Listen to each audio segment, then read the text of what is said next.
I am grateful for the opportunity that we have today to talk about soon-to-be Saint John Henry Newman. I mean, a man who had so much influence, not only upon my conversion, but countless others. The thing I want to emphasize is something that he himself emphasized very early in his career. He addressed the subject of the importance of personal influence in spreading the faith. Christianity spread primarily not as a system, not through books, not through arguments, not through temporal power, but primarily through personal influence. Teachers who not only taught the truth, but who embodied the truth of the good news as what he called a pattern of truth. He not only identified the principal cause of the spread of Christian faith, he then went on to embody that in his own conversion process. So that by 1845, when he enters the church and he delivers the Apologia, which had such a huge influence on me and so many others. You can find in his writings, 31 volumes, but you find his correspondence are 32 bulging books, 21,000 letters. And these aren't just, perfunctory, these are personal. And so you can see that he's not just a profound thinker, he's not just an eloquent preacher, he's not just a gifted writer, he had a gift of friendship. And it was through the apostolate of friendship, through all of these letters, through all of these years, that he ended up wielding an influence of love that brought so many people in. I mean, it's really almost impossible to assess how instrumental he was in the conversion of others. But Father Rutler did a good job, I think, in identifying Newman as the instrument for the conversion of approximately 636 noblemen, over 700 clergymen, over 1,100 of their children and wives, and then 700 professionals, 800 artists and writers, and then approximately 612 young men who became Catholic priests, and 164 young ladies who became nuns, and these were his partners in correspondence. But they weren't just writing back and forth, they were experiencing this gift of friendship.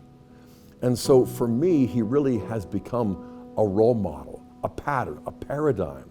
He is the apostle of friendship, because friendship is not only the message of the gospel, it is also the best medium for conveying it.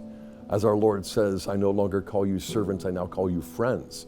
Friendship with God is almost unthinkable apart from the fact that he becomes man in order to extend friendship to us, and then he calls his apostles to do the same. I think that Newman kind of serves as a guiding light for unpacking practically what does it mean to have this universal call to holiness, not just for the clergy, but also for the laity, not just the consecrated, but for people in the middle of the world. Not just for the pious, but also for the professors, for the professionals, for those who are out there in the secular environment. I think what you've got to recognize is the value of friendship, but also the task that we face to win the right to be heard, to engage people on their own terms, to extend bridges to others, not just to reach them as outsiders, because we are them. We're outside, and Christ has come to us. And so conversion, in a certain sense, isn't just what happened to Newman in 1845. It isn't what just happened to me in 1986. He was leading the Oxford movement like nobody else. And so to become a Catholic under those circumstances, in a certain sense, was a career killer for him. And yet out of the ashes comes so much more. It's ongoing, it's ever deepening, and not just for persons, but also for cultures. And I say the church as well is called to a conversion that is ongoing, ever deepening, lifelong, but daily. You've got to take up your cross every day, and that's not going to start getting easy. And at the same time, it's going to show us that we've got work to do and that we can sanctify our work in the context of our co-workers who might be unbelievers. But Newman shows how to use that apostolate of friendship to bring the grace of conversion without really preaching at anybody, but just sharing the joy of the gospel. In reading the Apologia, as well as his letters, you get a sense that he could find the best in other people. and that in becoming a Catholic, he wasn't just rejecting his past. I think back to my own formation as an evangelical, to my own ordination as a Presbyterian minister. I am more grateful for my evangelical roots, for my Protestant formation now, than on the day I was ordained a pastor, because I could see how those roots are continually renewing me now, and how all of that was part of a plan and a purpose for me as a person.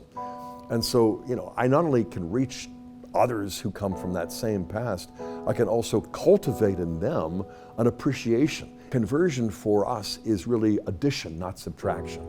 The good news gets better. It's almost like multiplying and not merely adding. Exponential multiplication. The good news is almost too good to be true. We're called to believe the unbelievable, to contain the uncontainable, but God gives us that capacity, just like He gave it to St. John Henry Newman.